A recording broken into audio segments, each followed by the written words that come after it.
નમસ્કાર દર્શક મિત્રો, મહામંથનમાં આપ સૌનું સ્વાગત કરું છું। અમદાવાદ શહેર એક ભયંકર અકસ્માતનું સાક્ષી બનતા રહી ગયું। માત્ર એક ક્ષણમાં કેટલા લોકોનું જીવન જતું રહેતું એની ધારણા એ માત્ર કંપાવી જાય એ સ્થિતિ રોજ બને છે। આ સીસીટીવી જે ગુજરાતે જોયા એ ગાડીને હંકારનારા માણસનું નામ રિપલ પંચાલ છે। ધોળા દિવસે ચરસ લીધું કે ગાંજો પીધો એની તપાસ થશે તો એ ખબર પડશે, પણ કોઈ નિર્દોષના જીવની એક પાઈની પણ કિંમત નથી એવા લોકો એ આપણા રસ્તાઓને એ સ્મશાન બનાવી રહ્યા છે।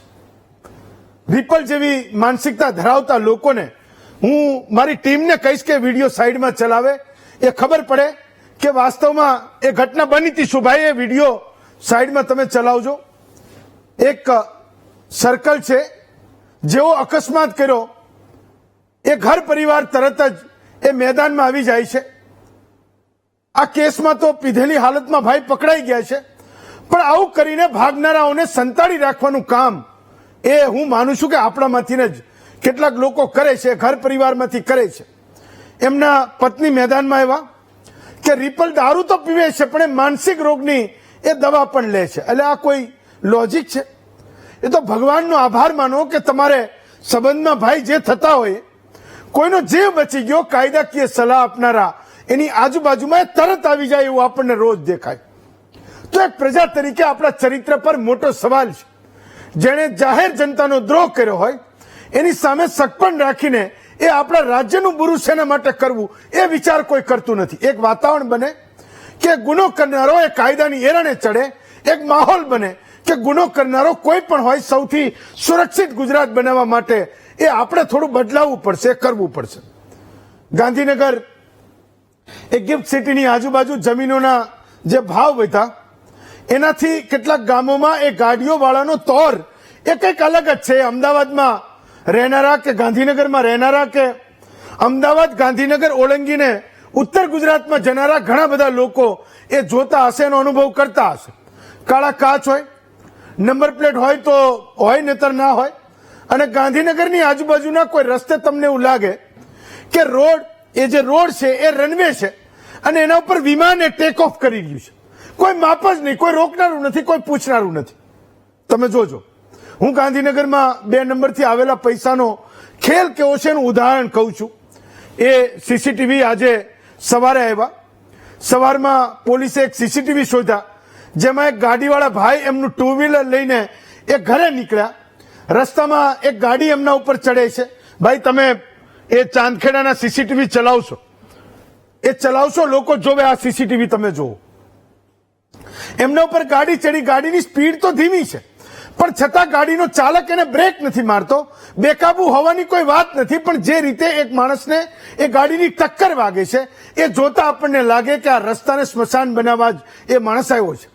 ગાડી માથે ચડાવી દીધી અને ગાડી મૂકીને જતો રહ્યો। સીસીટીવી એટલા ભયંકર છે કે મરનારાના એ કોઈ સગા જોશે તો એને કેટલા દિવસો સુધી આ દર્દની કોઈ દવા નહીં મળે।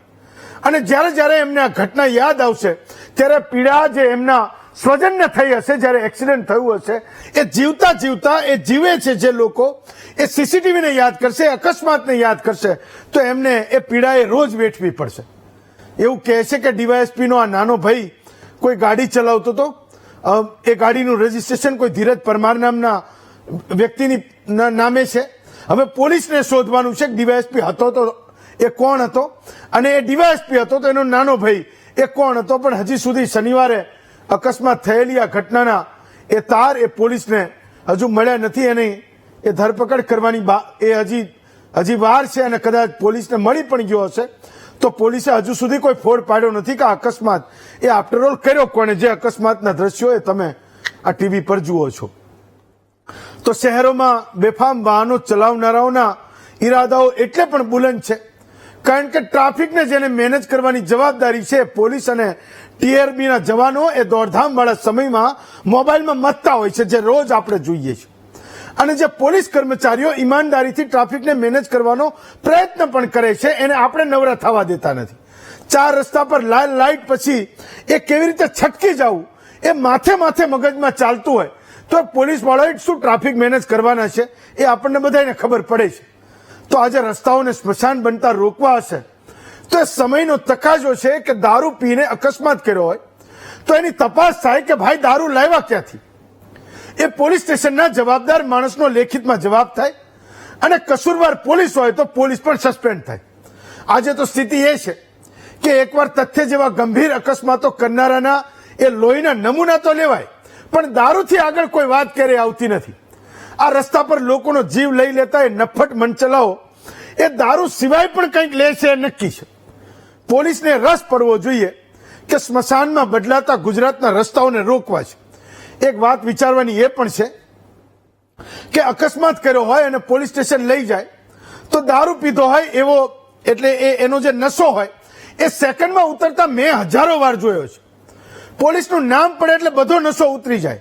કાંડની ગામને ખબર પડી ગઈ, એનો બોધ જેવો એ ગાડી ચલાવનારાને થયો કે તરત જ એ ભાનમાં આવી જાય. આ માણસ જેને એક્સિડન્ટ કર્યો, રિપલ પંચાલની હું વાત કરું છું, એ એક્સિડન્ટ કર્યા પછી સિગરેટના કસ ખેંચે છે. પોલીસ સ્ટેશનમાં લઈ આવ્યા પછી એને ભાન જ નથી કે એને શું કાંડ કરી નાખ્યો. સામે એ કેમેરા ચાલુ છે, એની એને કોઈ તમાજ નથી. તો મુદ્દો એ છે કે આજે જાગી જવાનો સમય છે. રસ્તા પર ફરતા મોતના મોજીલા મામાઓએ એ ભાન તો થવું જ જોઈએ કે પોલીસ નામની કોઈ વસ્તુ છે. પીધા પછી ગાડીના સ્ટીયરિંગને અડ્યો તો ધોકા તો પડશે જ, પણ લાયસન્સ કેન્સલ થશે એ જુદું, અને ડરને જગાડવો પડશે. આપણે બદલાવવું પડશે, આપણી ટેવને બદલવી પડશે, આપણી માનસિકતા બદલવી પડશે, અને તો જ એ રસ્તાઓ જે સ્મશાનમાં બદલાઈ રહ્યા છે એને રોકવામાં એ આપણને સફળતા મળશે. બાકી જખમો બહુ ઊંડા છે. લોકો કહે છે કે એનો મલમ એ સમય છે, પણ 18 વર્ષના દીકરાને કોઈની ગાડીની નીચે કચડાઈને મરતો જે મા બાપે જોયો એના જખમને કોઈ સમય ભરી શકતો નથી. અને એટલે એ ઘરે ઘરે એ જખમની દવા નથી. આપણે આ સ્થિતિને બદલવી છે અને આપણે જ એ બદલી શકીશું. આપણા સિવાય એ કોઈ બદલી શકવાનું નથી. એમાં જવાબદાર એ પોલીસ અધિકારીઓ, એ પોલીસના કર્મચારીઓ, એ રસ્તે રખડતા એ તમામ લોકો, કાયદાના રખેવાળો, એ તમામ લોકો, હું માનું છું કે એક થશે. જે દિવસે એક થશે આપણે આ સ્થિતિને બદલી શકીશું. હું તમને એ સ્થિતિને પણ સમજાવું છું કે આપણા ગુજરાતમાં છેલ્લા કેટલાક દિવસોમાં જે અકસ્માતો થયા, જે બધા કહે છે કે સમય એનો જખમ છે, પણ એ સ્મશાન બનતા રસ્તાઓ કેવી રીતે છે એને પણ સમજવાની જરૂર છે. આજનો બનાવ છે 25 નવેમ્બર, જ્યારે એ સવારે 10 વાગે જ્યારે એ અકસ્માત થયો, રિપલ પંચાલે અકસ્માત કર્યો ને આપણે એ મહામંથન કરી રહ્યા છીએ કે રસ્તાઓને સ્મશાન બનતા એ રોકવા કેવી રીતે છે. એ ચાંદખેડા વિસ્તારમાં જેની વાત મેં કરી કે એ કાર ચાલકે ટુ વ્હીલરને અડફેટે લીધો, ચાલકનું આજે મોત થયું છે. એ આધેડ હતા, એમનું મોત થયું છે. પોલીસને એ શોધવાનું છે કે આ અકસ્માત કરનાર વ્યક્તિ કોણ છે. એ અકસ્માત કરીને ગાડી મૂકીને ત્યાંથી જતો રહે છે, તો એને એ ચલાવનારો કોણ હતો પોલીસને ખબર પડી છે કે આ ગાડી એ હતી કોના નામે. એની સાથે ધંધુકા અને ફેદરા રોડ પર હજી ગઈકાલે જે અકસ્માત થયો, ડ્રાઈવર સ્ટીયરિંગ ઉપરથી કાબુ ગુમાવ્યું, 12 શ્રમિકોને અડફેટ લીધા, એક બાળકનું મોત થયું અને 3 લોકોને ગંભીર ઈજા થઈ. આ તમામ રસ્તાઓ એવા છે જેના માટે આપણે દમ ભરીએ છીએ.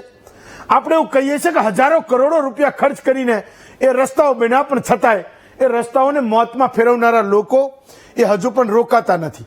એ જ 24/11 એટલે કે ગઈકાલે કલોલના ગાંધીનગરમાં અકસ્માત થયો. મેં એવું કીધું કે ગાંધીનગરની આજુબાજુ જમીનોના જે ભાવ ઉચકાયા, ગાડીઓ જે રીતે ફરે છે, જે લોકો આંખો બંધ કરીને એ તોરમાં ગાડીઓ ચલાવે છે, એને રોકવા પણ હું માનું છું કે પોલીસે બહુ મોટું અભિયાન ચલાવવું પડશે. કોર્ટ પાસે એ સિટીમાં જ એક્સિલેટર દબાવતા એ ટક્કર વાગી અને એક મહિલાનું એ ઘટના સ્થળે જ મોત થયું. 2 દિવસ પહેલા ભાવનગર તળાજા હાઈવે ઉપર બુધેલ રોડ ઉપર એક કાર ચાલકે બાળકને ફંગોળતા બાળકની હાલત ગંભીર થઈ ગઈ. આ રોડ મેં પણ જોયો છે. ભાવનગર જેવો તમે મૂકો, તળાજાથી આગળ એ રાજુલા જાય છે, જાફરાબાદ એ રોડ જાય છે, પણ રોડ તો જબરજસ્ત બન્યા, પણ એ રોડ ઉપર જે લોકોને વાહનો ચલાવવાના છે એની બે જવાબદારીને આપણે જબરજસ્ત કરી શક્યા નથી. દાંતીવાડા બનાસકાંઠામાં અકસ્માત થયો 22મી તારીખે, એક કાર ચાલકનું મોત થયું. એ ટ્રક અને કાર ચાલકની વચ્ચે એ અકસ્માત થયો હતો. એ ટ્રક ચાલકનું શું થયું એ શોધવાનો વિષય છે. ડમ્પર ચાલકે એક એક્ટિવાને અડફેટે લીધું અને એક વ્યક્તિનું મોત થયું. આ પણ અકસ્માત અમદાવાદની બાજુના એ ધંધુકાનો છે. તો આજે આપણે એ શોધવાનું છે કે શહેરોમાં જે અકસ્માતો થઈ રહ્યા છે, રોડ જે સ્મશાન બની રહ્યા છે એને રોકે કોણ અને કેવી રીતે રોકે? મેં કીધું કે જે લોકો દારૂ પીને ગાડી ચલાવે છે, પોલીસના હાથમાં જ્યારે આવે તો એ તપાસનો વિષય છે કે દારૂ ભાઈ લાવ્યા હતા ક્યાંથી ને પીધો કેવી રીતે, અને એ દારૂ જ્યાંથી લાવ્યા હતા એ વિસ્તારમાં એ વેચી કોણ રહ્યું છે ને કોની રહેમ નજર હેઠળ વેચી રહ્યા છે. કાર ચાલકે નશાની હાલતમાં એક અન્ય કાર ચાલકને ટક્કર મારી ગોત્રીમાં એનું અકસ્માતમાં મોત થયું. ભાવનગર મહાનગરપાલિકામાં એક ટ્રકે એક વૃદ્ધને ટક્કર મારી અને એ વૃદ્ધનું ઘટના સ્થળે જ મોત થયું. આ ઘટના પણ 2 દિવસ પહેલાની છે. સાવા પાટિયા પાસે એક સાથે 3 વાહનો અથડાયા, 2 લોકોના મોત થયા. એ પણ માંગરોળ અને સુરતની ઘટના છે. બિલીમોરાના એ નવસારીના બિલીમોરામાં રેલવે ઓવરબ્રિજ પાસે કાર ચાલકે મોપેડ ચાલકને અડફેટે લીધું. ઘટના સ્થળે જ એ મોપેડ ચાલકનું મોત થયું. આ ઘટના પણ 5 દિવસ જૂની છે. ભરૂચના આમોદમાં 2 કાર વચ્ચે અકસ્માત થયો, 2 મહિલાના મોત એ જ સ્થળ પર થયા. આ ઘટના પણ 5-6 દિવસ પહેલાની છે. ભરૂચના મગણાત ગામે એક જંબુસરના એ મગણાત ગામે ટ્રકમાં ઇકો કાર અથડાઈ અને 6 લોકોના મોત થયા. ઘટના સ્થળે મોત થયા. હું એ દ્રશ્યોને બતાવવા એટલે નથી માંગતો કે મારા દર્શકો પણ એ જાણે કે આપણે પણ એ સંવેદનાઓને જીવતી રાખવી છે. રોજે રોજ આવું જોઈને આપણે આપણી સંવેદનાઓને મારી નાખી છે. એક સમય હતો કે જ્યારે 3 લોકો કોઈ રોડ ઉપર અકસ્માતમાં મરી જાય તો આપણને અંદરથી ધ્રાસકો થતો હતો તો 3 લોકોના મોત થઈ ગયા. આજે રોજ બનતી ઘટનાઓ છે એ ફોટો અને વિડીયો રોજ સર્ફ કરીએ છીએ, મોબાઈલમાં જોઈએ છે તો સંવેદનાઓ પણ મરી પરવારી છે કે આફ્ટર ઓલ 6 લોકોના મોત થવા કોઈ એક રોડ ઉપર એક દિવસમાં કોઈ એક પંથકમાં એ પણ ખૂબ મોટી ઘટના છે. સુરતના પાલમાં પૂર ઝડપે એક ડમ્પર ચાલકે એક સાયકલ સવારને ટક્કર મારી. એ વિદ્યાર્થી હતો, એનું મોત થયું. આજે એ પણ સમજવાની જરૂર છે કે સાયકલ અને બાઇક માટેનો જમાનો એ મોટા શહેરોના રોડ તો એ બિલકુલ નથી રહ્યા. જે લોકો એક્સિલેટર દબાવે છે ઓટો ગાડીથી એના તોરમાં એ ઓટો ગાડી ચલાવે છે એ લોકો કેટલા અકસ્માતો કરે છે એનો પણ એક સર્વે થવો જોઈએ કે આ ઓટો ચાલક હતો કે મેન્યુઅલ વાળી એ ગાડીથી એને ટક્કર મારીને કોઈનું મોત થયું. આપણે એ પણ એ દિવસો દૂર નથી કે કરવું પડશે. તથ્ય પટેલની એ ઘટના પછી હું એ વાતને પૂરી કરું છું કે 9 લોકોના મોત એ એક જ ઘટનામાં થયા હતા. એ શહેરે પણ ખૂબ શીખવાની જરૂર છે ને એ શહેરે પણ ખૂબ શીખવાની જરૂર છે. 2013માં એ વિસ્મય શાહનો એ કાંડ થયો. હું એટલે એ કહું છું કે કોઈ 18 વર્ષના કોઈ દીકરાનું મોત એ આવા કોઈ દારૂ પીધેલી હાલતમાં કોઈ વ્યક્તિએ પૂરપાટ એ ગાડી ઝડપે ચલાવીને મારી નાખ્યા હોય એ મા બાપ માટે કોઈ સમય એ મલમનું કામ કરતો નથી. એ જખમ રોજે રોજ ઊંડા થાય છે ને જખમ ના પડે એ ગુજરાત એ તદ્દન સુરક્ષિત રહે એના માટે આજે આપણે મહામંથન કરવાનું છે ને વાત કરવાની છે કે રસ્તાઓ એ સ્મશાન બની રહ્યા છે કે નહીં. આપણી સાથે સંજીવ પંચોલી છે, ભાજપના નેતા છે. ડોક્ટર હેમાંગ વસાવડા છે, કોંગ્રેસના નેતા છે. આરસી પટેલ સાહેબ છે, નિવૃત્ત ડીવાયએસપી છે. મહેન્દ્ર વેગડ છે, એ તથ્યકાંડમાં જે કૃણાલભાઈનું મોત થયું હતું એના પરિજન છે. જયન બારેવડિયા સાહેબ છે, એ જોઈન્ટ ડિરેક્ટર ઓફ ટ્રાન્સપોર્ટ તરીકે નિવૃત્ત થયા છે. અને યોગેશભાઈ મિસ્ત્રી છે, એ ડિસ્ટ્રિક્ટ રોડ સેફટી સમિતિના સભ્ય છે. તો સૌથી પહેલા હું પટેલ સાહેબ તમારાથી શરૂઆત કરું છું. આરસી પટેલ સાહેબ, અમદાવાદમાં જે આ ઘટના બની, હું રોજે રોજ એ વાતોને હું જોઉં છું, હું સમજું છું અને એ શહેરનો એક નાનામાં નાનો નાગરિક પણ રોજ જોતો હશે ને સમજતો હશે કે એના શહેરમાં થઈ શું રહ્યું છે. એક માણસ નશામાં ચૂર એક ગાડીની એક્સિલેટર દબાવે એ ભગવાન કરે આજે એ શહેરમાં 3-4 લોકોના જીવ એ કંઈક સારા કર્મને કારણે એ બચી ગયા હશે, નહીતર આજે 3-4 લોકોના મોત એ અમદાવાદમાં થવા નક્કી હતા. પણ મારો સવાલ એ છે કે એકવાર ઘરેથી એ ગાડી લઈને નીકળે, એ રીપલ પંચાલ હોય કે જેટલા પણ રીપલ પંચાલો હોય, એ ઘરેથી ગાડી લઈને નીકળે, કોઈને અનયુઝ્યુઅલ નથી લાગતું. એ 4 રસ્તા ઉપર એક પણ પોલીસને એક પણ ટીઆરબીના જવાનને એવું નથી લાગતું કે અહીંયા કંઈક ખોટું થઈ રહ્યું છે, મારે કંઈક રોકવાની જરૂર છે, મારે મારી ફરજને એ બજાવવાની જરૂર છે. તો એ રોકશે તો ઘટશે, એ રોકશે તો રોકાશે ને રોકશે તો એ સ્મશાન બનતા રસ્તાઓ રોકાશે એવું હું માનું છું. હું આપનો ઓપિનિયન માંગુ છું. પટેલ સાહેબ. ધન્યવાદ. લોકોની જિંદગી કેવી રીતે બચાવી એ મુદ્દે આપે આજે આ રસ્તાઓ બાબતની ચર્ચા લીધી છે. હવે આપને કહું કે શહેરની આ અમદાવાદ શહેરની અંદર અને એમાં ઘણું કરીને પશ્ચિમ વિસ્તારની અંદર નદી પારના વિસ્તારની અંદર આપે કીધું એમ કે અમદાવાદ શહેરની આસપાસના વિસ્તારોની અંદર જમીનો ખૂબ ઊંચા ભાવે વેચાય છે, ખૂબ દલાલી મળે છે, ખૂબ કમાણી થાય છે. એના સાથે સાથે એના પરિવારોમાં સ્વચ્છંદાઈ આવી છે. આ રીતે બાળકોને મોટાઈ બતાવી, પોતાના સાધનોની મોટી મોટી ઓળખ આવી, આટલા કરોડની ગાડી છે, આ છે, તે છે, એ ના સમજ બાળકો અને એમનું મિત્ર મંડળ. તમે આ જયારે નીકળે છે ત્યારે બાળક એની ઉંમર 15 વર્ષ, 17 વર્ષ, 18 વર્ષ, 20 વર્ષ જે હોય, પણ નશાખોરી તરફ ગુજરાત જઈ રહ્યું છે, દારૂ પીવા તરફ ગુજરાત જઈ રહ્યું છે. અને એમાં મોટા મોટા પરિવારોને તો એક પ્રકારનું કેવું છે કે એમને એક પ્રકારનું ઘમંડ હોય છે, એક પ્રકારનો સપોર્ટ પણ હોય છે કે આપણે ફલાણા અંકલ સાથે કે ફલાણા આંટી સાથે કે ફલાણા રાજનેતા સાથે આપણા સંબંધો છે અને કંઈ પણ થશે તો બાપુ પહોંચી વળીશું. એટલે એમના બાળકોને જયારે એ આ વ્હીકલ આપે છે ત્યારે આ વ્હીકલ આપતી વેળા એ ક્યારેય નથી વિચારતા કે આ બાળક આ એમનો દીકરો દીકરી પરિપક્વ છે કે કેમ, વાહન ચલાવવા માટે સક્ષમ છે કે કેમ, વાહન ચલાવવા માટે પોતે કઈ અનુભવી છે કે કેમ. અને બીજી વાત કે આપે કીધું એમ કે ટીઆરબી અને પોલીસની ભૂમિકા આજે અમદાવાદ શહેરની અંદર વાહન એટલા વધી ગયા છે અને એમાં પણ આ મોંઘીદાટ ગાડીઓને તો પોલીસ રોકવાનું મન જ નથી બનાવ્યું. પોલીસ રોકતી જ નથી. પોલીસ રોકે છે કોને? મોટરસાયકલ વાળાને, રિક્ષા વાળાને, સામાન્ય નાની ગાડી હોય તો એના સીટ બેલ્ટ બાંધ્યું છે કે નહીં એ નહીં. બાકી ઓવર સ્પીડના કેટલા કેસો ઓવર સ્પીડમાં જ વ્હીકલ તો ચાલે છે. પણ પોલીસની નબળાઈ એ છે કે હોમગાર્ડ વાળાની હિંમત નથી, પોલીસની પણ હિંમત નથી કે આવી મોટી અને મોંઘીદાટ ગાડીના પૂર ઝડપે ચલાવનારા ચાલકોને રોકે, ટોકે અથવા તો એનો દંડ પાડે. હવે આ કારણે શું થયું છે કે સમાજની અંદર એક એવો પેલો થઈ ગયો છે કે ભાઈ કંઈ પણ થશે તો પહોંચી વળીશું. સાથે સાથે રસ્તાઓ પણ એટલા બધા સારા બન્યા છે, એટલા સારા બન્યા છે કે માણસને મન થાય કે પોતે સ્પીડમાં ચલાવે, જે ખરેખર ઉચિત નથી. પણ માણસને એમ સારો રસ્તો જોઈ અને ગાડી દોડાવવાનું મન થાય એવા રસ્તા પણ થયા છે. પણ જયારે લાયકાત નથી, ચલાવનારા ચાલકની અંદર કોઈ લાયકાત નથી અને એ નશાની અંદર જયારે વાહન ચલાવે છે ત્યારે જરૂર આજે ભગવાને 2-5 માણસોને બચાવી લીધા છે, ભગવાનનો ખૂબ ખૂબ આભાર.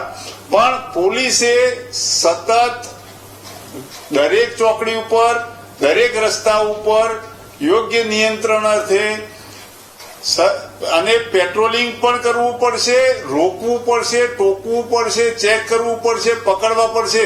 જયારે પોલીસ હિંમત કરી અને મોટી ગાડીઓ, મોંઘી ગાડી વાળા સીટ બેલ્ટ નથી પહેરતા સાહેબ, એમને કોઈ સીટ બેલ્ટની જરૂર નથી. સીટ બેલ્ટ તો ફક્ત ગરીબો માટે જ છે, નાની ગાડીઓ માટે જ છે. એ પોલીસે પોતાનો અભિગમ બદલવો પડશે. અને ત્યારે જ આવા નબીરાઓને જે ઘરના તરફથી જે બેકિંગ હોય છે ને એ તોડવું પડશે. એ ગમે તે જયારે રોકે ને પોલીસ તો એ બેફામ વર્તન પણ કરતા હોય છે.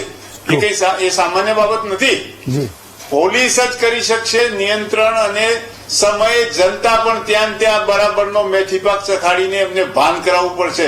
અન્યથા તો એમના મોટા વકીલો, એમના મોટી રાજકીય લાગવગો, પોલીસ અધિકારીઓની કે બીજા અધિકારીઓની લાગવગો, આ બધાના અહમની અંદર એ લોકો હોય છે. પણ જેવું કંઈ આવું બને ત્યારે જનતાએ પણ બરોબરનો મેથી પાક ચખાડવો પડશે, ત્યારે જ એમને કંઈક ભાન આવશે.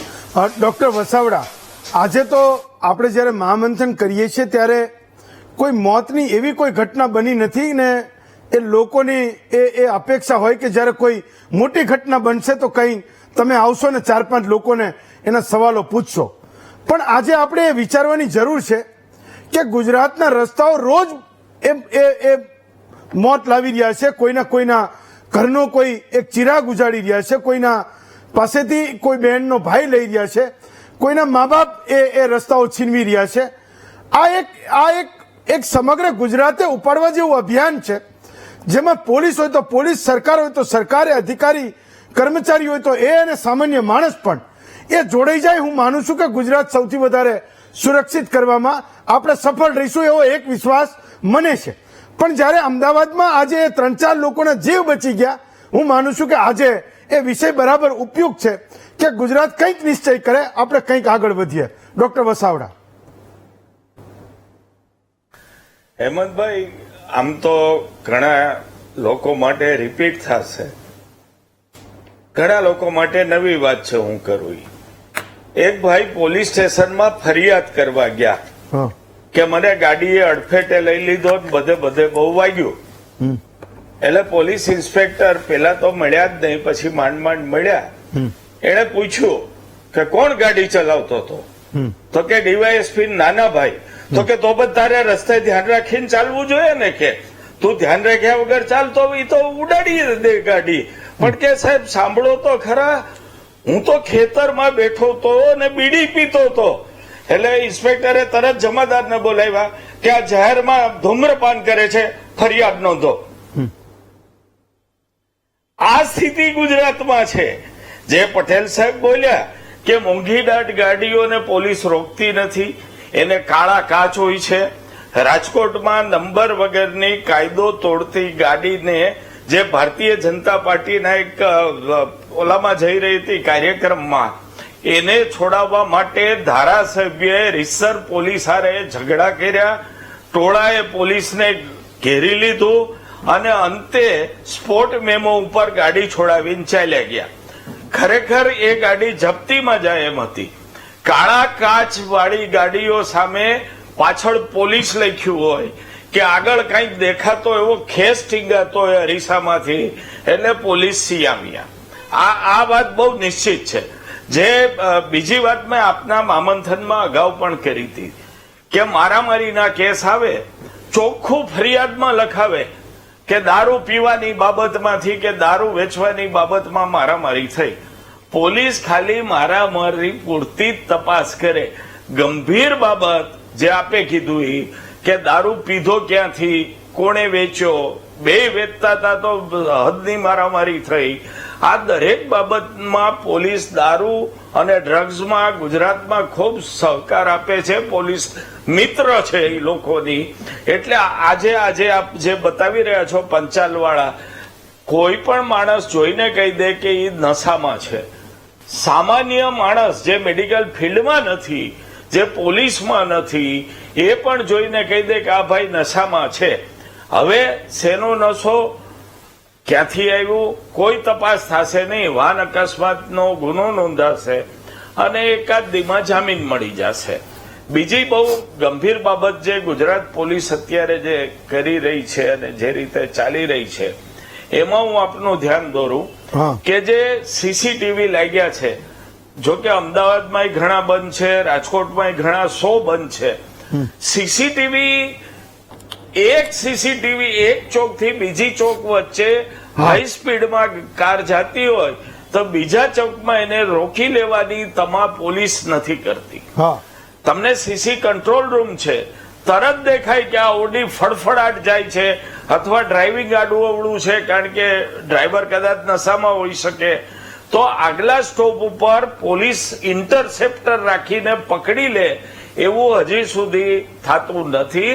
અને બીજું કે જ્યારે દારૂ પીધેલો હોય છે ડ્રાઈવર, ત્યારે એને પૂરતો ટાઈમ અપાય કે બ્લડમાંથી આલ્કોહોલ નીકળી જાય. કદાચ પકડાનો હોય તોય જવા દેવાય સ્થળ ઉપરથી, પોલીસ કે જવા દો પછી જોઈ લેશો, કારણ કે આલ્કોહોલ ન હોવો જોઈએ બ્લડમાં, ડ્રગ ન આવવી જોઈએ. આટલા જો સુધારા કરે તો સ્મશાન થતું અટકશે. ભલે પ્રજાની એ જવાબદારી છે કે રૂલ ડેઝિગ્નેટેડ એરિયામાં જ રસ્તો ક્રોસ કરે. જ્યાં નેશનલ હાઈવેઝ છે ત્યાં સાઈડમાં જે સર્વિસ રોડ હોય છે એની ઉપર મોટરસાયકલ કે સાયકલ ચાલે, બંને બાજુથી થાય તો જ સ્મશાન અટકશે. નહીતર આજે જે રોજ 20નો આંકડો છે એ રોજ 40નો થશે. સંજીવભાઈ, તો સરકાર એ રીપલ પંચાલના અકસ્માતના એ બનાવને એક કેસ સ્ટડી બનાવે અને એના ઉપરથી શોધે કે કયા કયા 4 રસ્તેથી ભાઈ પસાર થયા હતા. કારણ કે અમદાવાદના એકદમ એવા વિસ્તારમાં થી એ ભાઈ પસાર થઈ રહ્યા હતા જ્યાં 100-200 મીટરે લાલ લીલી લાઇટો છે, 4 રસ્તાઓ છે. એક વાત એ કે કયા કયા 4 રસ્તેથી પસાર થયા હતા, ત્યાં પોલીસ વાળા હાજર હતા કે નહોતા, એ પણ તપાસ થાય કે ભાઈએ દારૂ પીધો હતો કે ડ્રગ્સ લીધું હતું કે ગાંજો પીધો હતો કે બીજું કંઈ એના શરીરમાં હતું, એ પણ એકદમ ફેર તપાસ થાય, એની પણ એક નિષ્પક્ષ તપાસ થાય અને ખબર પડે કે લીધું તો શું અને ત્રીજી વાત એની પણ ખબર પડે કે લીધું તું તો ક્યાંથી લીધું તું, એના જે કસૂરવારો છે, જવાબદારો છે, એને પણ પકડાય તો કાલ ઉઠીને કોઈ વેચનારું જે 2-5 પૈસાના લાલચમાં કંઈક કરતા હશે એને પણ રોકી શકાશે ને આવા લેનારા પણ કંઈક ડરતા રહેશે કે આ પોલીસ તો છેક સુધી એ ઘર સુધી પહોંચે છે. એના મા બાપને પણ એ ખબર પડે કે ભાઈએ લીધું તો શું. આ તો એની ઘરવાળી એવું કઈ છૂટી જાય કે ભાઈ દારૂ પીતો તો પણ એને મગજનો રોગ હતો, એટલે ભાઈ કઈ આ કોઈ રીત છે? દારૂ પીતો તો એ સ્વીકારીને શું બધા છૂટી જશે? 3-4 એ કેટલાક કેવી રીતે અકસ્માત કર્યો, આજ કોઈને કઈ એને કઈ મનમાં લાગતું જ નથી, કોઈને કઈ થતું જ નથી. એક ઘટના બની ગઈ, વાત ખબર, એક FIR નોંધી નાખી, એની સામે પગલા લઈ લીધા, કાલ કોઈ પૂછનારું નથી, ખતમ વાર્તા. તો હું રાજકીય આરોપોની વાત નથી કરતો. ડોક્ટર હેમાંગ વસાવડા જે સવાલો પૂછે છે, હું એને રાજકીય આરોપ નથી કહેતો, પણ એ સવાલો સરકારો પણ ક્યાં સુધી એને ઝેલતી રહેશે, એનો કોઈ જવાબ તો આપશે કે નહીં ક્યારેય કોઈ?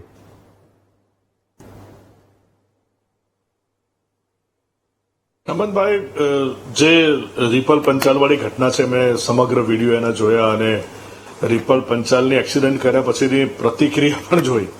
એકદમ નિષ્ઠુર, અને એક્સિડન્ટ કર્યા પછી પણ સિગરેટ પીવી અથવા તો પોલીસ સ્ટેશનમાં પણ મીડિયા કર્મી મિત્રો સાથે જે રીતે વાત કરવી, એ એવું લાગે છે ચોક્કસ કે એ કોઈ દારૂ કરતા કોઈ બીજા વિશિષ્ટ નશામાં હોય, અથવા તો કોઈ એને ડ્રગ્સ અને દવા, એવી કઈ દવા લીધી હોય કે જેના કારણે એને ભાન હોય એવું લાગતું નથી. પરંતુ આ બધી ઘટનાઓ ખૂબ જ ગંભીર છે અને રિપલ પંચાલને મૃત્યુદંડની તો આજે તો સદભાગ્યની વાત છે કે કોઈને મોત નથી થયું, પરંતુ એને કડકમાં કડક સજા થવી જોઈએ. અને એક બાજુ પોલીસનું એવું એ પણ છે કે એનું લાયસન્સ રદ કરવા માટેની પ્રક્રિયા કરવામાં આવે. પણ આ વાત આટલેથી અટકી નથી જતી. આ વાત દરેકે દરેક કોઈ પણ નાનું મોટું વ્હીકલ ચલાવનારા દરેકને લાગુ પડે છે. આજે 4 રસ્તા પર આપણે જોઈએ છે કે જ્યાં લાલ લાઇટ હોય છે ત્યાં લોકો સ્કૂટર વાળા નીકળી જતા હોય છે, અને પછી જો કોઈ બીજો સ્કૂટર વાળો નીકળે તો સામે લોકો લાલ લાઇટમાં અથડાય, એવા પણ કિસ્સાઓ છે. એટલે લોકોની જે બેદરકારી છે, અને એની સામે હું તો કહું છું કે પોલીસે કડક થઈ અને જે ભૂતકાળમાં જે ખૂબ સારા પ્રયત્નો કરી અને ઘરે ચલણ આપવામાં આવતા હતા, પણ એનાથી વિશેષ જે છેલ્લે જોયું તો આપણે પોલીસ વિડીયોગ્રાફી પણ કરતી હતી કે ભાઈ વધુ સ્પીડ હોય તો વિડીયોગ્રાફી કરો, કે 4 રસ્તા પર વિડીયોગ્રાફી કરો. તો આ બધા જ દૂષણોને ડામવા માટે ખૂબ કડક હાથે પગલાં લેવા જોઈએ.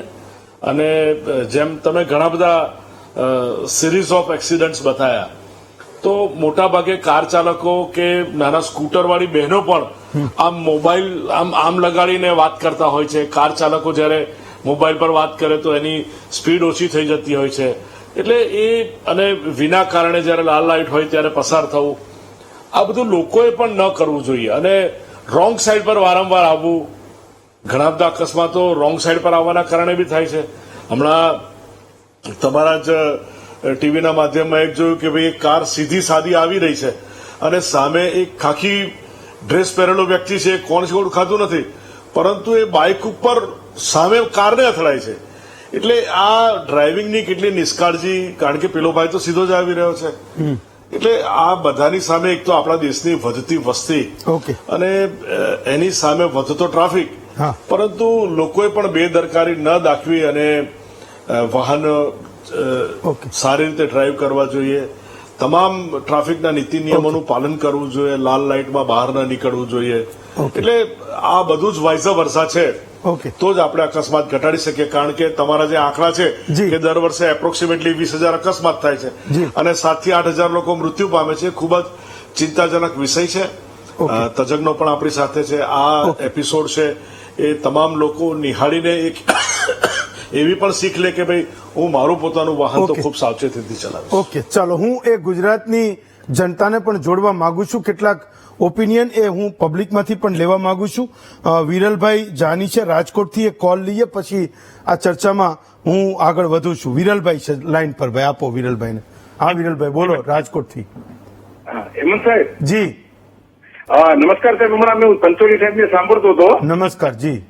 જી હમણાં પંચોલી સાહેબ નું સાંભળતો તેમણે વાત કરી લોકોની બધી છે જવાબદારી. જી. તો પેલા સાહેબ મારે એમ કેવું છે કે ટ્રાફિક પોલીસ જે છે હા. એ પેલા પોતાની ડ્યુટી ફરજ નિભાવતી નથી. હા. કેટલા જંકશન ઉપર રાજકોટમાં એવું છે હા. કે ટ્રાફિક પોલીસો જે છે ટ્રાફિક વોર્ડન હોય કે ટ્રાફિક પોલીસ એ મોબાઈલ જ જોવામાં વ્યસ્ત હોય છે.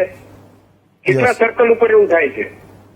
ચાલો હું આજે આપણે પ્રયત્ન કરીએ છીએ કે ક્યાંક એ વસ્તુઓ રોકાય, સરકાર પણ એના ઉપર એક્શન લે, પોલીસ વિભાગ પણ લે, એ શહેરના કમિશનરો પણ એ વાતને જોવે કે જ્યાં જેને ટ્રાફિકને મેનેજ કરવાની જવાબદારી છે ત્યાં એ રસ્તાઓ મોતમાં ના ફેરવાતા જાય. બારાવડિયા સાહેબ, મારે એ સવાલ તમને કરવાનો હતો, રાધર ગુજરાતના લોકો પણ એ જાણવા માંગે છે કે આફ્ટરઓલ આપણે ત્યાં જે કોઈ કાયદા બન્યા કે એ રિપલ પંચાલ જેવા લોકોને એનો ડર જ નથી લાગતો કે એનું લાયસન્સ કેન્સલ થઈ જશે. આપણે ત્યાં લાયસન્સ કેન્સલ થાય છે કે નહીં?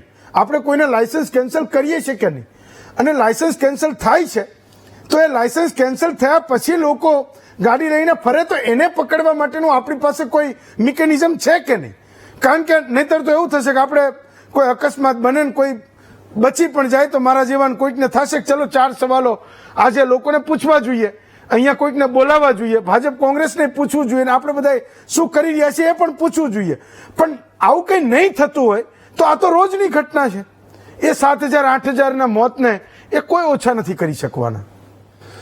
હેમાંગભાઈ, આજે આપણે વાત કરું તમારી સાથે કે રોજબરોજ જે વાહન અકસ્માત વધે છે હા અને એને જોતા એવું લાગે છે કાયદો દયામણો બની ગયો છે. હા જે કાયદાની ગ્રીપ હોવી જોઈએ, આજે લોકો બે રોકટોક કાયદાનો ભંગ કરે છે અને એને કશું થવાનું નથી એમ માને છે. હા અને કે આપણે એક સામાજિક એક સમાજમાં પણ ઇમ્પ્રેશન હોય છે. કોઈ મોટો ગુનો થાય ટ્રાફિકને લગતો અથવા બીજો તો એવું શરૂઆતમાં કે ભલે ધરપકડ થઈ, અત્યારે કેસ નોંધાયો પણ એ છૂટી જશે એમ.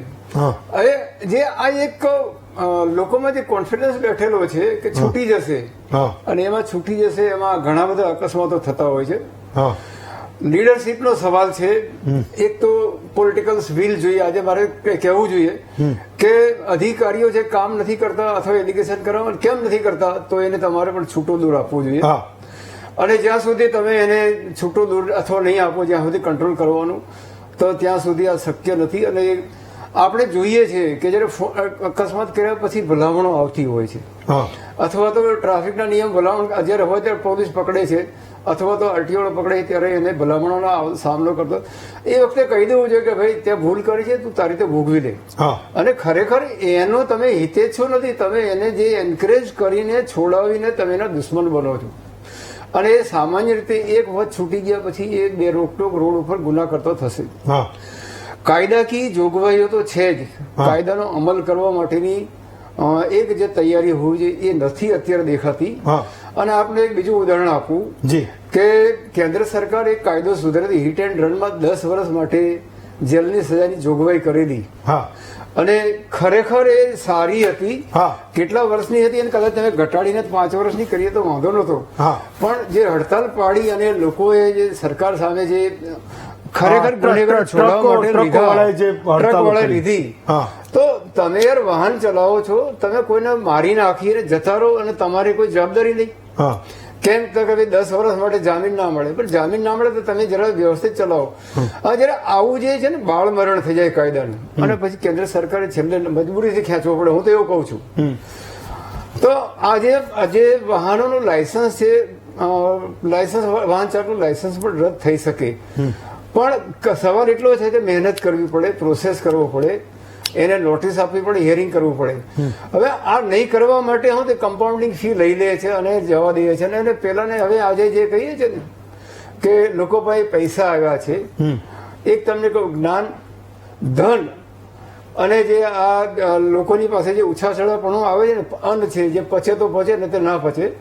અને આ જે ઉછાછળાપણું રોડ ઉપર જે ઓડી ગાડી કે BMW અથવા મોંઘી ગાડીઓ લઈને જે બધા નબીરાઓ ફરતા હોય છે, જી આ એનું પરિણામ છે. આરટીઓ ધારે તો પણ એના વાહનના આ લાયસન્સ કેન્સલ કરી શકે, વાહન લાયસન્સ રજીસ્ટ્રેશન પણ સસ્પેન્ડ થઈ શકે એ જોગવાઈઓ છે. હા પણ એના માટે એક તો માઇન્ડ બિલ્ડ પેલું કરવું પડે કે આપણે વિઝન બદલવાની જરૂર છે કે ભાઈ હવે વાહનો અકસ્માત થતા ઘટાડવા છે. અને તમને એ પણ ધ્યાન દોરું કે દર વર્ષે વાહનોના અકસ્માતોમાં વધારો થાય હા, છે. હા. માનનીય મંત્રી શ્રી ગડકરી સાહેબ જે છે ઘણા બધા પ્રયત્નો કરે રોડ સેફટી માટેના કે ઓકે. હવે એમણે કહ્યું ડીલરોને કહ્યું કે ગાડી તમારે નંબર પ્લેટ વગર નથી આપવાની. હા, તો આ ત્યાં- વાહન ત્યાં જ ક્યાંથી નંબર થઈ ફરે જાય. છે. હા. હવે એને ખાલી તમે રેન્ડમલી ચેકિંગ કરીને ખો, હા. પણ એને વાહન જે ડીલર છે એની સામે પગલા લો હા તો જ આના પર અમલ આવશે. અને બીજું નંબર પ્લેટો છેડછાડ કરે છે. હા. પહેલી વાત તો એ અકસ્માતો ઘટાડવા હોય તો આજે નંબર પ્લેટો જે મેન્યુઅલ નંબર પ્લેટો છે એ બધાને રિપ્લેસ કરવા માટે એક ઝુંબે ચેકિંગ કરવી જોઈએ. હા અને TRV ની જરૂર નથી. તમે CCTV કેમેરા મૂકો, સ્પીડ ગન કેમેરા મૂકો હા. અને ખાલી બેઠા બેઠા ઓબ્ઝર્વ કરો અને મેન પાવર ઓછો થશે અને એને કારણે કંટ્રોલ આવશે ને લોકો આપણે માનીએ કે દંડથી નથી ડરતા, ડરે છે. ઓકે. અને જેને ભર્યો છે એ બીજી વખતે ભૂલ નથી કરતા. ઓકે. જયસંગભાઈ કેશોદ થી છે આપણી સાથે. જયસંગભાઈ બોલો, તમારો ફોન આજ લાગી ગયો છે. સાહેબ જી બોલો બોલો. સાહેબ મારે એ એક આ ગોરાણીને સવાલ કરવાનો છે જી કે આવા બોલો બોલો.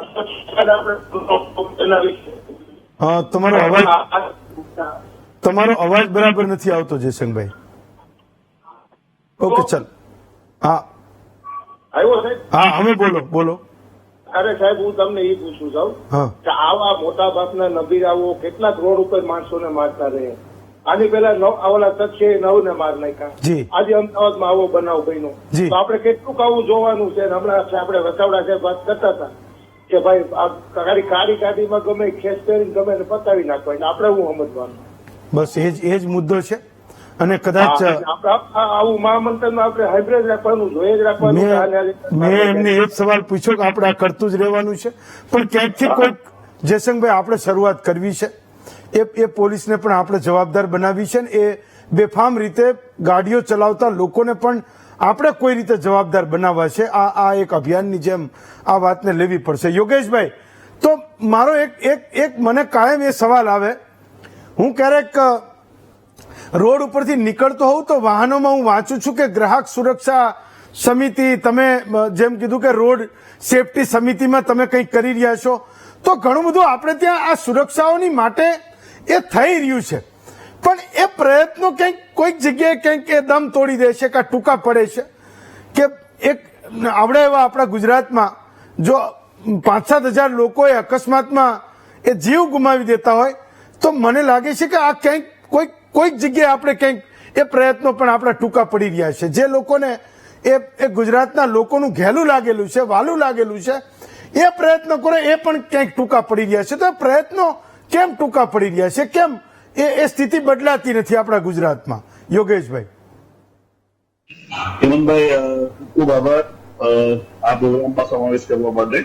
આપણે જે બધા તજજ્ઞોને સાંભળ્યા છે એ બધા જે એમના પોતપોતાના એક્સપિરિયન્સ અને બહુ વાસ્ટ એક્સપિરિયન્સ લઈને કહી રહ્યા છે. એટલે કાયદાની બીક તો કોઈને આજે છે જ નહીં. અને પોલીસ વિભાગ દ્વારા આજે કાયદાઓનો અમલવારી સ્ટ્રિક્ટલી થાય તો જ કઈ રિઝલ્ટ આપણને આપી શકે છે. જી.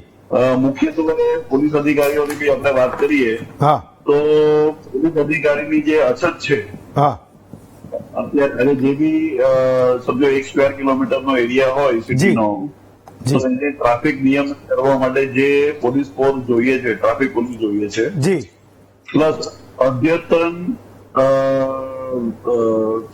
અદ્યતન સાધનો સાથે જે ટ્રાફિક પોલીસ હોવા જોઈએ એ અત્યારે આપણને દેખાતા નથી. હાલમાં બોડી વોર્ન કેમેરા પોલીસ વિભાગને, પોલીસ કર્મચારીઓને આપવામાં આવ્યા છે. એવી રીતે અદ્યતન સાધનો સાથે ટેકનોલોજીનો ઉપયોગ કર્યા વગર આ બધા આપણે આમાંથી બહાર નથી નીકળી શકવાના. ફોર એક્ઝામ્પલ, સીસીટીવી અન્ય રાજ્યોમાં લાગેલા નથી, પણ સુરતમાં, અમદાવાદમાં, ગુજરાતના જેટલા બી મુખ્ય શહેરો છે એમાં સીસીટીવીનો ઘણું મોટું નેટવર્ક થઈ ગયું છે. જેના થકી આપણે આ બધા જે ક્રાઇમ છે એને આપણે રિઝોલ્વ કરી શકીએ છીએ. અને સીસીટીવીના ફૂટેજથી આપણે ટ્રેક કરીને ગુનાઓ આપણે ઉકેલી શકાય છે. અને એ પણ એક કારણ છે જે ગુના બનતા અટકે છે. જી. માટે ટ્રાફિક નિયમન માટે જે બી અદ્યતન ટેકનોલોજી છે એને આપણે એડોપ્ટ કર્યા વગર આ બધા જે મોટી મોટી સમસ્યાઓ છે એ એનાથી આપણે બહાર નહીં નીકળી શકશું. એટલે સૌથી પહેલી તબક્કે જે ટ્રાફિક પોલીસની જે સંખ્યા છે જી એ વધારવી જ છે. ઓકે નવા ટેકનોલોજી ને અત્યારે જે રોડ સેફટી માટે જે અત્યારે જે ઝુંબેશ ચાલી રહી છે, ઓકે એ રોડ સેફટી કમિટી જે જિલ્લાની છે કે સિટી રોડ સેફટી કમિટી છે, જી એ બહુ એક્ટિવલી કામ કરી રહી છે. ઓકે ઠીક છે, પેલા જે રિઝલ્ટ દેખાવા જોઈએ એ સમય લાગી જશે. ઓકે. કારણ શું છે કે આ બહુ મોટું મિશન છે અને જે હિસાબે પ્રયાસો થવા જોઈએ જી એ આપણા નથી, પરંતુ ધીરે ધીરે સુધારો છે. ઓકે બીજી બાજુ જે વાહનોની સંખ્યા વધી રહી જી. છે અને જે લોકોનું પોપ્યુલેશન વધી રહી છે, જી એ બધું ધ્યાનમાં રાખતા સાથે સાથે જે ઇમ્પ્લિમેન્ટેશન છે કે ઓકે. ટ્રાફિકનું પાલન કરાવવું જોઈએ, હા. એ ઇન્ફ્રાસ્ટ્રક્ચર નથી હોતું. ઓકે આરસી એટલે પટેલ સાહેબ, ત્યાં તો I see a big gap. યોગેશભાઈ ઘણા બધા મેજર્સ કીધા કે આપણે ત્યાં ઘટે છે શું, પણ એક સવાલ, તમે પણ અધિકારી રહી ચુક્યા છો, મારે તમને પૂછવો છે કે આજે કોઈ કાળા કાચ વાળી ગાડી કે નંબર પ્લેટ વગરની ગાડી કે એ ગાડી ઉપર પત્રકાર કે પ્રેસ કે પોલીસ કે જજ કે ફલાણી સમિતિના ચેરમેન એ લખેલું છે, એ હટાવવા માટે આજે હાઈકોર્ટે કેમ એમાં ઇન્ટરવીન કરવું પડે ને એ પોલીસને કહેવું પડે? મારે એ સમજવું છે, શું એવી શું પોલીસની મજબૂરી છે કે જે લોકોના ઈરાદાઓ બુલંદ કરે છે, એ કાળા કાચ હોય તો પણ ભલે, એ નંબર પ્લેટ ના હોય તો પણ ભલે, એ કાયદાને લાગુ કરવામાં, આવા લોકોને પકડવામાં, આવા લોકોને નશ્યત કરવામાં હાઈકોર્ટે કેમ કહેવું પડે? એ પોલીસની શું મજબૂરી છે, સમજવું છે. જરૂર શરૂઆતથી જ પોલીસની આ એક પ્રકારની ડરભરી નિષ્કાળજી જણાઈ આવેલી છે. હા હું તમને કહું કે પોલીસ પણ અમુક પ્રભાવશાળી વ્યક્તિઓથી અથવા ગાડીઓથી અંજાઈ જાય છે. હા કોઈ એટીકેટી વાળા કપડા પહેરીને બેઠો હોય, રાજનેતા જેવો લાગતો હોય, ક્યાંક કોઈ પોલીસ ઓફિસર પણ હોય. જી પોલીસ ખરેખર મોટા માણસોથી અંજાઈ ગઈ છે, એ કારણે એમનું ચેકિંગ નથી કરતી. હા અથવા કોઈ મોટા માણસનું નામ આપી દે છે તો પોલીસ પછી પાછી હટી જાય. કેમ કે પોલીસમાં અંતે તો પોલીસ અધિકારી ખરો, પણ એ કોન્સ્ટેબલ લેવલનો માણસ જ મોટા ભાગે આ ચેકિંગનું અથવા ટીઆરબી વાળું જ આ ચેકિંગનું કામ કરતો હોય છે. સાહેબ તો સામે ચોકીમાં બેઠા હોય, ક્યાં તો છાંયડે બેઠા હોય, યા તો ગાડીમાં બેઠા હોય. ઓકે જ્યાં સુધી જેની ફરજ ડ્યુટી મુકાઈ છે, એ પીઆઈ હોય, પીએસઆઈ હોય, હેડ કોન્સ્ટેબલ હોય, એ જયારે રોડ ઉપર ઉતરશે અને કોઈ પણ મોટા માણસને અંજાય, જ્યારે નાનો માણસ ચોક્કસ એનાથી થોડો અંજાઈ જાય છે, પણ જો પોલીસ અધિકારી બાજુમાં ઉભો હશે ને તો સાહેબ એની હિંમત ડબલ થઈ જશે અને તરત એને સોંપી દેશે. હવે પોલીસ અધિકારી હોવાથી પેલો પણ સામાન્ય રીતે થોડોક તો ધીમો જ પડશે અને એના સાથેની જે વાર્તાલાપની અંદર ચર્ચા કરવી પડશે એ પોલીસ અધિકારી હશે તો કરી શકશે. એટલે પોલીસે અંજાઈ જવાની જે વાત છે એનાથી દૂર રહેવું પડશે અથવા તો એ છોડી દઈ અને સખ્તાઈ લાવવી પડશે. ચાલો, મહેશભાઈ છે અમદાવાદના જૂના વાડજથી. મહેશભાઈ બોલો. હેલો.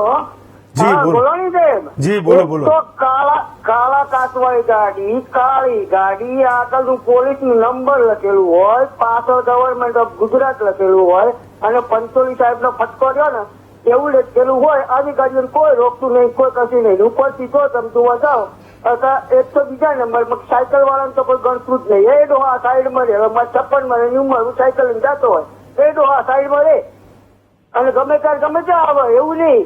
બાઈકો વાળા બી ધૂમ બાઈકો હેડાડા ધૂમ, અને અવાજ તો એટલો કરે કે કાન ફાડી નાખે. આ બધો નિયમો કોના માટે હોય એ ખબર નહીં પડતી. બહુ સાચું, બહુ સાચું. ચલો હું એક બ્રેક લઉં છું. જી પટેલ સાહેબ કઈ બોલ્યા? ઓકે ચાલો, બ્રેક પછી આવું તમારી પાસે. એક બ્રેક લઈએ, બ્રેક પછી પાછા આવીએ, આ ચર્ચાને શરૂ રાખીએ.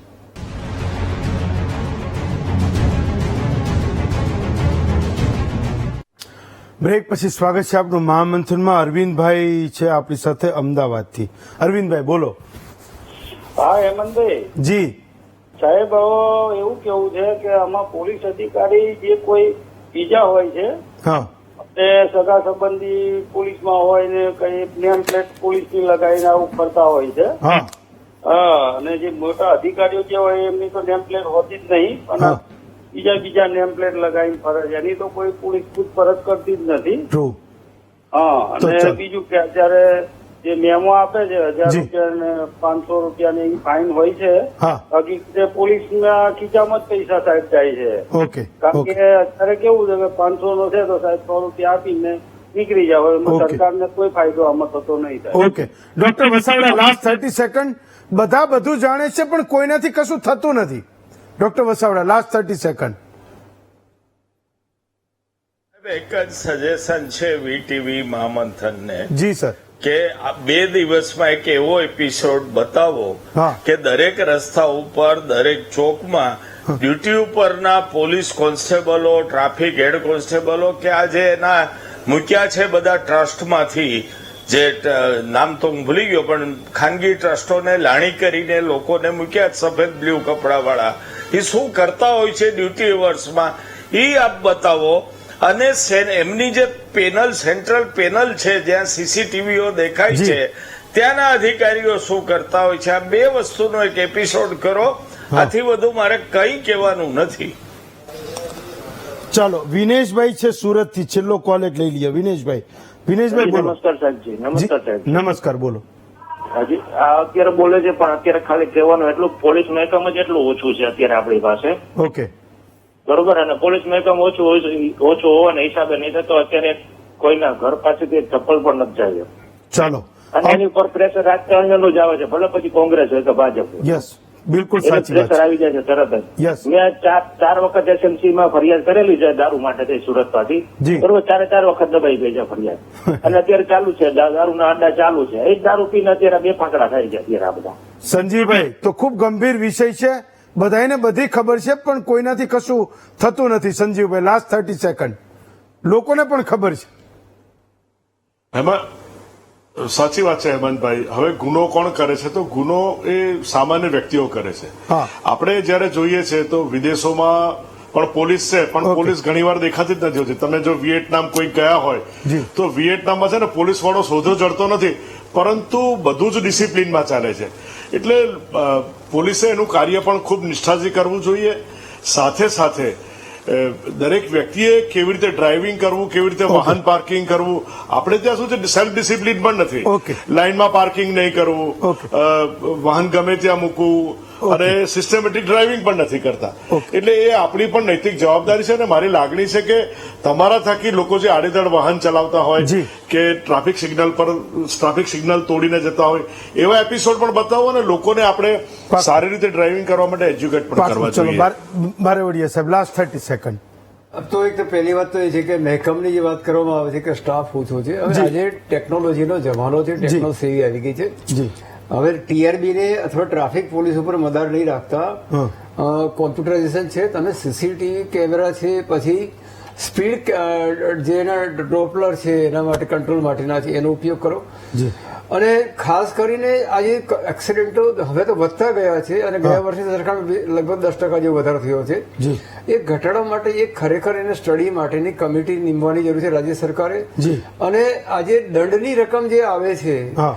એ ફક્ત ને ફક્ત જે ટ્રાફિકના જે સાધનો અને મેન્ટેન કરવા માટે વાપરવા માટેની જોગવાઈ કરવી જોઈએ. જી. ખરેખર એને પછી એ બીજા ફંડમાં જતી રહેતી હોય છે, અથવા તો જ્યારે મળે ગ્રાન્ટ ત્યારે બીજા વર્ષે, ત્રીજા વર્ષે મળતી હોય છે. આ એક કંટ્રોલ કરશે તો જ થશે. બાકી તો ટ્રાફિકમાં નિયમનો ભંગ કરશે અને લોકોને અવેરનેસ લાવવાની જરૂર છે. તો આ બધે બંને સંયુક્ત પ્રયાસ થશે તો જ આનો ટ્રાફિકમાં સોલ્યુશન આવશે. બાકી અન્યથા ચાલો, તો એ નાના નાના પ્રયત્નો પણ કરવાની જરૂર છે. મર્ક્યુરી લાઇટ, એ સફેદ લાઇટ લઈને લોકો જે રીતે વાહનો ચલાવે છે, સામેવાળો બિચારો નાનો વાહન વાળો એ કોઈ કલ્પના એની કોઈ કરશે, એની કોઈ મુશ્કેલી સમજશે કે હું જે આ લાઇટ ચલાવું છું એ સામેવાળાની સ્થિતિ શું થતી હશે જે રોડમાં આવે છે. બિચારો જોવે નહીં કે ખાડામાં પડતા હશે ને કેટલાય લોકો મરી જતા હશે. એ વિચારવાની જરૂર છે. જો એ કહી રહ્યા છે કે સ્ટાફની ક્યાંય કમી નથી, એ આરટીઓ ઇન્સ્પેક્ટર જો રસ્તામાં ક્યાંક હાઈવે ઉપર ઉભા રહેશે, એક દિવસમાં 100 લોકોને દંડ કરશે તો ખબર પડશે કે આ કરવાની જરૂર નથી અને નહીં કરવું જોઈએ. એકવાર 5000 રૂપિયાનો દંડ ભરશે તો એને એ ખબર પડશે કે આ ફરીવાર નહીં કરવું જોઈએ. પણ મુદ્દો એ છે કે તમાક છે કોને?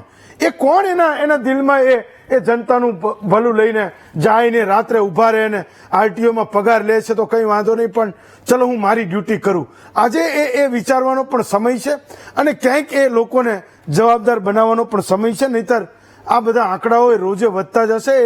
એ ઘરે ઘરે જે મેં કીધું કે જખમોની દવા નથી, એ જખમો રોજ ઊંડા વધારે એ થતા જશે. સંજીવભાઈ, ડોક્ટર વસાવડા, પટેલ સાહેબ, મહેન્દ્રભાઈ અને બારેવડિયા સાહેબ, પાંચે વક્તાઓનો ખૂબ ખૂબ આભાર માનું છું. આવતીકાલે વધુ એક નવા વિષય સાથે આપના મુદ્દા સાથે ફરી મળીશું. આજે રજા આપશો.